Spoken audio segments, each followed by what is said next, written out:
আজকে আমরা আবার ই লার্নিং ক্লাসে উপস্থিত হয়েছি।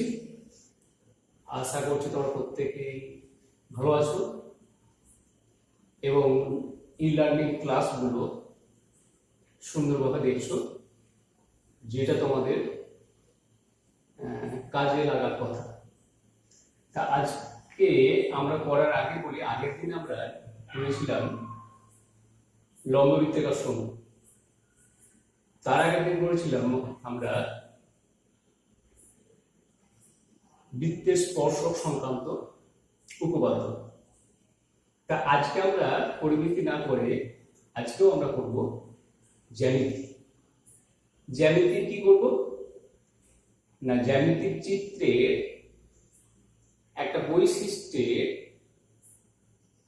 আলোচনা করব। সেই বৈশিষ্ট্যটা কি না, সদৃশতা। এই সদৃশতা কাকে বলে না, আমরা দেখবে যদি তোমাকে একটা বিড়ালের ছানা দেখায় দিয়ে যদি বলি যে এইটি কোন প্রাণীর ছানা, তোমরা কিন্তু অকপটে বলবে যেটি বিড়াল ছানা। কেউ কিন্তু কুকুর ছানা, ছাগল ছানা এটা বলবে না। কারণ কি না, ওই ছানাটার দেখতে ঠিক বিড়ালের মতো, কিন্তু তা সত্ত্বেও অনেকটা মিল আছে বাঘের মতো। কিন্তু তাই বলে কিন্তু আমরা বাঘের ছানা বলবে? কারণ কি ওই বাঘের মুখের সাথে বিড়ালের মুখের অনেকটাই মিল আছে। তা সত্ত্বেও ওই বাঘের চেহারা, তার প্রতিটি অঙ্গে, তার লোমশ সবগুলোর মধ্যে একটা পার্থক্য আছে।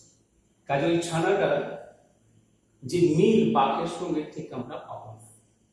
যেমন ছাগল ছানার সাথে বিড়ালের পার্থক্য অনেকটাই, ছাগলের মুখটা লম্বা কিন্তু বিড়ালের মুখটা একটু বসা। যাই হোক না, যেটা আমাদের বৈশিষ্ট্য প্রত্যেকটা জিনিসের একটা আছে। তা ছাগলের ছানা বা বিড়ালের ছানা আমরা তাকে বুঝতে পারি কারণে এই সদৃশতা ধর্মের জন্য। মানে একটা বড় বিড়াল তার সমস্ত বৈশিষ্ট্য কিন্তু ছোট্ট বিড়ালের মধ্যে সীমাবদ্ধ। একটা বড় ছাগল তার সমস্ত বৈশিষ্ট্য কিন্তু ছোট্ট ছাগলের মধ্যে সীমাবদ্ধ। সেই জন্য বাচ্চাগুলো কার আমরা বলতে পারি, সেটা হচ্ছে এই সদৃশতা ধর্মের জন্য। তা আমরা আজকে কার সদৃশতা নিয়ে আলোচনা করব? আমরা আলোচনা করব ত্রিভুজের সদৃশতা। তাহলে প্রথমে আমরা বলি, চিত্রগুলোর আগে বলে রাখি, একটা ত্রিভুজকে আমরা কখন সদৃশ করি না, একটা ত্রিভুজের তিনটে কোণ যদি অপর একটা ত্রিভুজের তিনটে কোণের সমান হয়, তখন ওই দুটো ত্রিভুজকে বলবো আমরা সদৃশ কোণী। আর যখনই দুটো ত্রিভুজ সদৃশ কোণী হলো, তখন তাদেরকে বলবো আমরা সদৃশ। তাহলে দুটো ত্রিভুজ কেন সদৃশ হলো? যদি আমরা এই দুটো ধরে নিই, এই দুটো ত্রিভুজ এদিকে কেন সদৃশ বলছি না, এর এ কোণ এর ডি কোণের সঙ্গে সমান, এর বি কোণ এর ই কোণের সঙ্গে সমান, এর সি কোণ এর এফ কোণের সঙ্গে সমান, কিন্তু বাহুগুলো সমান নয়। যেহেতু তিনটে কোণ এর তিনটে কোণের সমান, সেজন্য এরা সদৃশ কোণী। আর সদৃশ কোণী হলেই তারা হবে সদৃশ। এই সদৃশ কেন হয়? সদৃশতা ধর্মের জন্য। তা এখন আমরা ওই সদৃশতার ধর্মের উপরে চতুর্ভুজেরও সদৃশতা থাকে বা পঞ্চভুজ ষড়ভুজের থাকে, কিন্তু আমাদের এখানে আছে কেবলমাত্র ত্রিভুজের সদৃশতা ধর্মকে নিয়ে। এখন ত্রিভুজের সদৃশতার উপরে আমাদের উপপাদ্য 43 এতে কি আছে আমি এখানে লিখেছি, দেখো, চিত্র। উপপাদ্য 43 যেখানে চিত্রটা এটা, শর্ত দেয়া আছে এইটা। এই শর্ত থাকলে আমাদের এটা হবে, এটা প্রমাণ করতে হয় কিন্তু 43 উপপাদ্য আমাদের প্রমাণের প্রয়োজন নেই, নিষ্প্রয়োজন।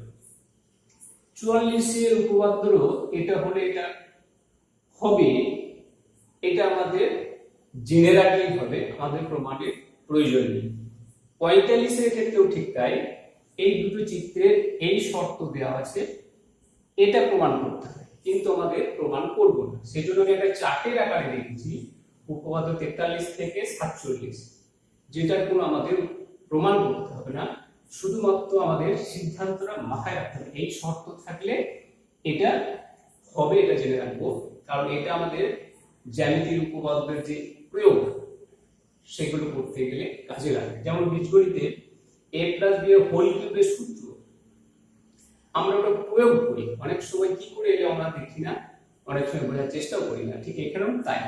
তাহলে আমরা 43 উপপাদ্যটা কি বলা ছিল, যে কোন ত্রিভুজের কোন বাহুর সমান্তরাল সরলরেখা যদি দুটি বাহুকে ছেদ করে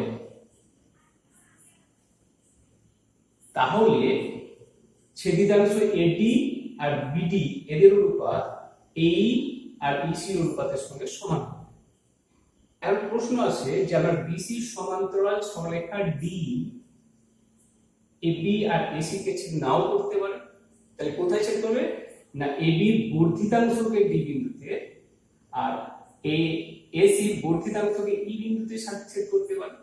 অর্থাৎ এবিসি ত্রিভুজের বিসি সমান্তরাল ডি রেখা এবি বর্ধিতাংশকে ডি বিন্দুতে এবং এসি বর্ধিতাংশকে ই বিন্দুতে ছেদ করেছে। যদি ছেদ করে তার শর্তটা কেমন ভাবে ছেদ করেছে ডি রেখাটা, যেখানে ডি সমান্তরাল বিসি, অর্থাৎ বিসির সঙ্গে ডি সমান্তরাল ভাবে অঙ্কন করা হয়েছে, যারা এবি বা এবির বর্ধিতাংশকে ডি বিন্দুতে এবং এসি বা এসি বর্ধিতাংশকে ই বিন্দুতে ছেদ করেছে। যদি করে তখন কি প্রমাণ করতে হবে আমাকে না, এটা যেটা আমি ধরেই নেব যে এডি অনুপাত ডিবি সমান এই অনুপাত ইসি হবে। অর্থাৎ বা এটাও হতে পারে এডি অনুপাত ডিবি সমান এই অনুপাত ইসি। সেজন্য সিদ্ধান্ত লিখছি এডি বাই ডিবি সমান এই বাই ইসি।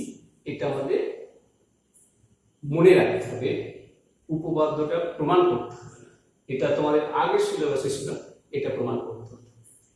একইভাবে 44 উপপাদ্য কি ছিল আমাদের না, যদি একটা ত্রিভুজ ঠিক উল্টোটা, একটা ত্রিভুজের দুটি বাহুকে কোন সরলরেখা যদি সমান অনুপাতে ছেদ করে, একটা ত্রিভুজের দুটি বাহুকে কোন সরলরেখা যদি সমান অনুপাতে ছেদ করে, কোন ত্রিভুজের বর্ধিতাংশ দুটো বাহুকেও যদি সমান অনুপাতে ছেদ করে, তবে ওই সরলরেখাটা সমান্তরাল হয়। ঠিক আগে উপপাদ্যের বিপরীত উপপাদ্য, অর্থাৎ কোন ত্রিভুজের যদি কোন সরলরেখা কোন ত্রিভুজের দুটি রেখাকে বা দুটি রেখার বর্ধিতাংশকে এরূপভাবে ছেদ করে যাতে করে ওই ছেদিতাংশ দুটোর অনুপাত পরস্পর সমান হয়, তবে ওই সরলরেখাটা এই ভূমির সমান্তরাল হবে। অর্থাৎ কোন সরলরেখা কোন ত্রিভুজে, যেমন এখানে যদি নাম দিয়ে বলি যে মনে করি পিকিউ সরলরেখা এমএন ও ত্রিভুজের এমএন ও এমও কে যদি পি ও কিউ বিন্দুতে এরূপ ভাবে ছেদ করে যাতে করে এমপি অনুপাত পিএম সমান এমকিউ অনুপাত কিউ ও হয়, তাহলে পিকিউ সমান্তরাল এমএন হবে। যদি বর্ধিতাংশকেও ছেদ করে, এমএন এর বর্ধিতাংশ পি বিন্দু পিকিউ সরলরেখা এমএন ও ত্রিভুজের এমএন বাহুর বর্ধিতাংশকে পি বিন্দুতে এবং এমও বাহুর বর্ধিতাংশ কিউ বিন্দুতে এরূপভাবে ছেদ করে যে এমপি বাই টিএম সমান এম কিউ বাই কিউ, তাহলে এই পি কিউটা এন ওর সমান্তরাল। এটাও আমাদের মাথায় রাখতে হবে। উপপাদ্য 45 কি বলছে? উপপাদ্য 45 যেটা বলছে, যেটা হচ্ছে গ্রিক গণিতজ্ঞ থ্যালাসের উপপাদ্য বলা হয়, যেটাকে বেসিক প্রপোর্শনাল থিওরি বলে। সেটা কি না, একটা ত্রিভুজের দুটো ত্রিভুজ এ বি সি একটা ত্রিভুজ আর ডি ই এফ আর একটা ত্রিভুজ, এই দুটো ত্রিভুজের যদি এরকম মিল পাওয়া যায় যে এ কোণের মান ডি কোণের মানের সঙ্গে সমান, বি কোণের মান ই কোণের মানের সঙ্গে সমান এবং সি কোণের মান এফ কোণের মানের সঙ্গে সমান হয়, তবে যে যে কোণগুলো পরস্পর সমান তাদের বিপরীত বাহুগুলো সমানুপাতিক হয়।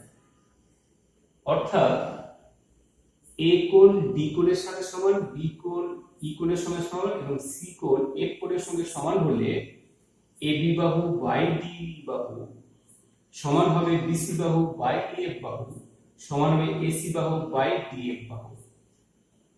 অর্থাৎ সদৃশ কোণী হলে তাদের অনুরূপ বাহুগুলো সমানুপাতি হবে।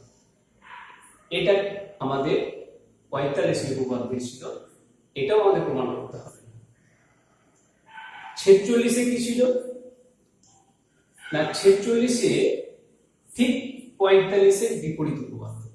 এটা আবার কি রকম না, মনে করি এম এন ও আর পি কিউ আর এর দুটো ত্রিভুজ, যাদের এম এন বাহু পি কিউ বাহুর অনুপাত এন ও বাহু কিউ আর বাহুর অনুপাতের সঙ্গে সমান এবং এম ও বাহু পি আর বাহুর অনুপাতের সঙ্গে সমান। অর্থাৎ M N by P Q সমান N O by Q R সমান M O by P R যদি হয়, তাহলে এই দুটো ত্রিভুজ সদৃশ কোণী হবে। অর্থাৎ এম কোণ সমান পি কোণ, এন কোণ সমান কিউ কোণ আর ও কোণ সমান আর কোণ। তাহলে কি দাঁড়ালো, দুটো ত্রিভুজের অনুরূপ বাহুগুলোর অনুপাত যদি পরস্পর সমান হয়, এই বাহু বাই এই বাহু এই অনুপাত, এই বাহু বাই এই বাহু এই অনুপাত, এই বাহু বাই এই বাহু এই অনুপাত সমান হলে বলছে এম কোণ পি কোণের সঙ্গে সমান হবে, এন কোণ কিউ কোণের সঙ্গে সমান হবে আর ও কোণ আর কোণের সঙ্গে সমান হবে। এই গেল আমাদের 46 উপপাদ্য। 47 উপপাদ্যে কি আছে? 47 উপপাদ্য বলছে যে দুটো ত্রিভুজ আছে, যাদের একটা ত্রিভুজের একটা কোণ অপর ত্রিভুজ আর একটা কোণের সঙ্গে সমান। আর কি আছে না, যে দুটো কোণ সমান তাদের ধারক বাহু এর ক্ষেত্রে এই দুটো আর এর ক্ষেত্রে এই দুটো। অর্থাৎ এ কোণের ধারক বাহু এবি এবং এসি আর এম কোণের ধারক বাহু এমএন এবং এমএন।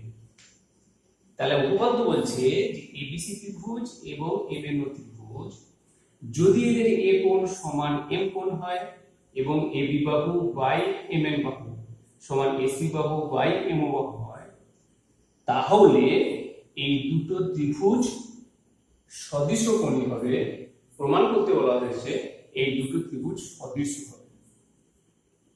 অর্থাৎ এ কোণের এবিসি ত্রিভুজ আর এমএন ত্রিভুজের এ কোণের মান যদি এম কোণের সমান হয়, এবি বাহু বাই এমএন বাহু অনুপাত ইকুয়াল টু এসি বাহু বাই এমও বাহু অনুপাত যদি সমান হয়, তাহলে এই দুটো ত্রিভুজ সদৃশ হবে।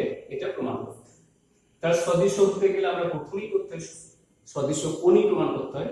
সেই জন্য আমরা লিখেছি এখানে এটা সদৃশ কোণী, আর সদৃশ কোণী হলেই ত্রিভুজটা সদৃশ হবে।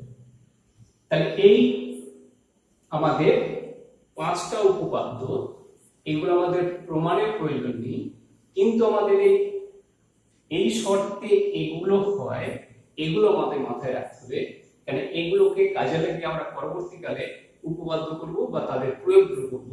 সেই জন্য আজকে আমি এরকম চার্টের আকারে এটা করলাম। কতটা তোমাদের ঠিক ভালো লাগলো বা কতটা বুঝতে পারলে জানি না। আমি উপপাদ্যগুলো একসাথে তাদের চিত্র সহ শর্তগুলো দিয়ে এভাবে আমি চার্টের আকারে লিখলাম যাতে তোমাদের মনে রাখতে সুবিধা হয়।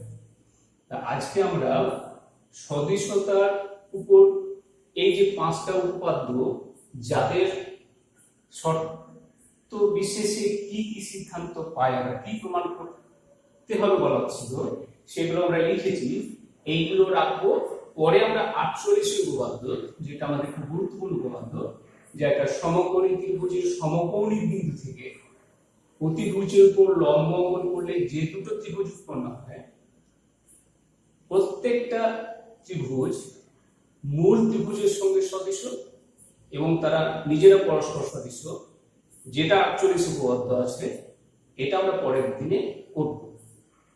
তা আশা করছি তোমরা এগুলোকে মনে রাখবে এবং অনেকটা মেমোরিতে রাখার মতো, যাতে করে প্রয়োগগুলো আমরা করতে পারি।